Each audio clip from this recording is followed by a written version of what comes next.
Bismillahirrahmanirrahim. Assalamualaikum warahmatullahi ta'ala wabarakatuh. Alhamdulillahi rabbil alamin. Wassalatu wassalamu ala asyrafil anbiya wal mursalin wa ala alihi wa sahbihi ajma'in. Amma ba'. InsyaAllah hari ini kami akan mengupaskan forum yang bertajuk Mat Asli. Baiklah, sebelum kami memulakan forum ini, saya akan mengenalkan para panel.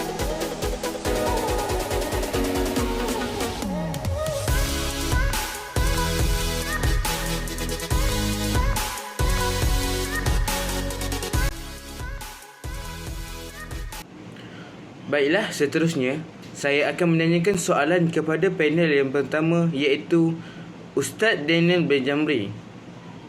Apakah maksud atau pengertian sebenar mat asli di dalam hukum tajwid? Mohon penjelasan daripada Ustaz. Bismillahirrahmanirrahim. Terima kasih kepada moderator Afiq. Di sini saya akan menerangkan tentang pengertian mat asli. Mengikut ilmu tajwid, mat memberi erti memanjangkan sebutan sesuatu huruf mengikut kadar harakat matnya apabila ia bertemu dengan salah satu dari 3 huruf mat. Mat asli adalah mat yang terhasil apabila huruf yang berbaris atas bertemu alif, huruf berbaris bawah bertemu dengan ya, dan huruf berbaris depan bertemu dengan waw. Ia bukan disebabkan selepas huruf mat terdapat huruf hamzah atau tanda sukun. Ia juga dibaca dengan kadar panjang 2 harakat sama ada ketika menyambung atau berhenti bacaan padanya. Mat asli juga dikenali dengan nama mat, iaitu mat tabi'i.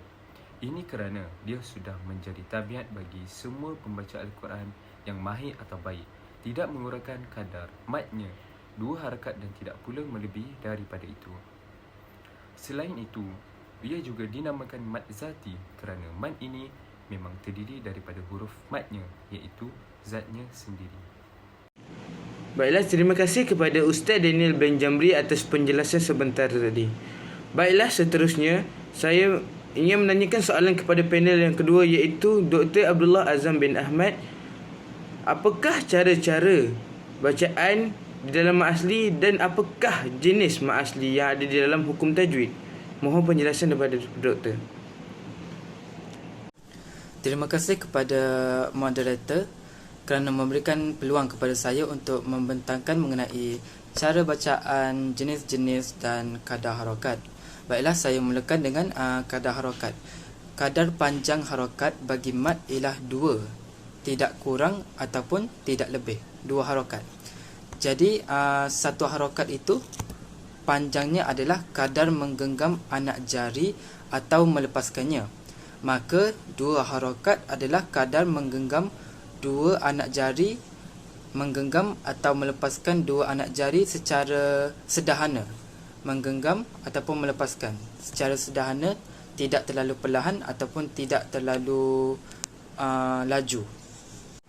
Oleh itu, jika sesuatu perkataan itu dibaca dengan 6 harakat, maka ianya samalah, menyamai dengan kadar melepaskan ataupun menggenggam 6 anak jari secara sederhana.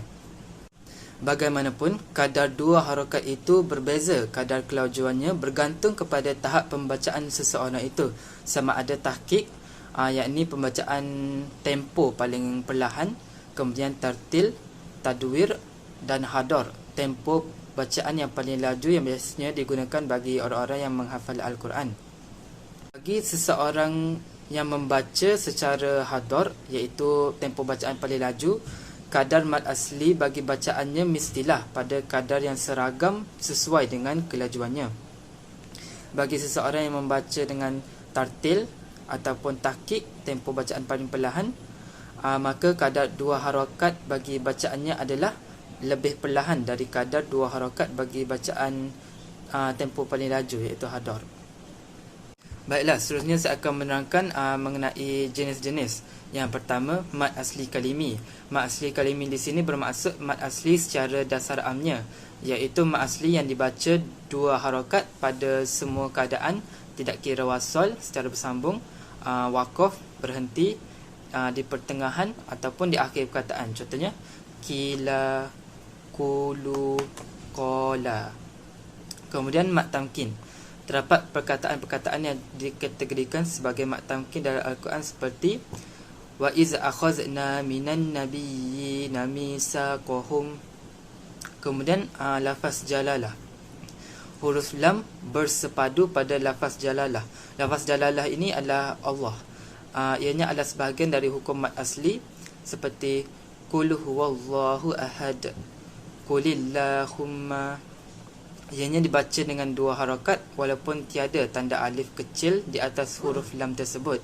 Ini adalah untuk membiasakan lafaz jalalah Allah dengan kalimah allata. Kemudian yang kedua, mat asli harfi. Mat asli harfi ini terdapat pada huruf ringkas di awal surah, dibaca dengan 2 harakat. Dikenali juga sebagai mat asli harfi. Contohnya Yasin, Hamim. Dan perhatian, tanda sifir mustadir iaitu sifir yang bujur serong bukanlah tanda huruf mat asli tetapi tanda huruf tambahan yang ada pada tulisan tapi diabaikan dalam bacaan, tidak kira ketika wakaf maupun wasal, seperti tasbiru dan watattaku. Kemudian yang tadi sifir mustadir bujur serong. Yang kedua sifir mustatil iaitu bujur tegak. Ianya adalah tanda huruf yang diabaikan ketika wasal sahaja tetapi dibaca ketika wakaf dengan mat asli 2 harakat. Contohnya lakinna, as-sabila, anna. Baiklah, itu sahaja daripada saya. Terima kasih. Terima kasih di atas penjelasan yang diberikan Dr. Abdullah Azam bin Ahmad. Seterusnya saya akan menanyakan soalan kepada panel yang ketiga iaitu Prof. Muhammad Ilham Husaini bin Muhammad Naim. Soalannya ialah apakah keadaan yang berlaku pada mat asli? Mohon penjelasan daripada Prof. Baik, bismillahirrahmanirrahim. Pertama sekali saya berterima kasih kepada moderator kerana memberikan saya peluang untuk menerangkan dengan lebih lanjut berkaitan dengan mat asli, iaitu keadaan mat asli. Terdapat 3 keadaan mat asli, iaitu yang pertama, mat asli ini ianya berlaku pada keadaan wasal iaitu bersambung. Yang kedua, mat asli yang berlaku pada keadaan waqaf sahaja iaitu dalam keadaan waqaf ini berhenti. Dan yang ketiga, mat asli yang berlaku pada keadaan wasal dan waqaf. Baik, yang pertama tadi iaitu wasal. Dalam keadaan wasal ni mat asli berlaku ketika bersambung. Mat silah sukra. Mat silah sukra ini ia merupakan mat asli yang berlaku ketika menyambungkan bacaan. Silah bererti sambung. Khosirah pula bererti pendek. Berlaku pada huruf ha dhamir yang terletak di antara 2 huruf yang berbaris dan tiada huruf hamzah selepasnya. Ianya dibaca dengan 2 harakat ketika wasal dan disukunkan ketika waqaf. Ianya juga dapat dikenali dengan adanya tanda waw kecil atau ya kecil selepas huruf ha dhamir. Baik, seterusnya keadaan mat asli yang kedua iaitu waqaf. Mat asli berlaku ketika berhenti. Mat iwad ianya merupakan mat asli yang berlaku ketika mewaqafkan bacaan. Iwad ini bererti ganti, iaitu menggantikan satu baris dari tanwin fathah tain kepada bacaan mat 2 harakat ketika diwaqafkan, kecuali pada kalimah yang diakhiri dengan ta marbutah yang bertanwin. Jadi hendaklah berhati-hati agar tidak menambah sebutan hamzah atau hal sakinah di hujung mat iwad. Baik, seterusnya yang ketiga iaitu keadaan asli yang ketiga iaitu dalam keadaan wasal dan waqaf. Wasal dan waqaf ini mat asli berlaku ketika sambung atau berhenti. Begitu juga sama ada berada di pertengahan atau di akhiri kalimah. Baiklah, terima kasih kepada Prof. Muhammad Ilham Husaini bin Muhammad Naim atas penjelasan sebentar tadi. Baiklah, kita beralih kepada panel yang terakhir, iaitu panel Syekh Muhammad Syamik bin Osman.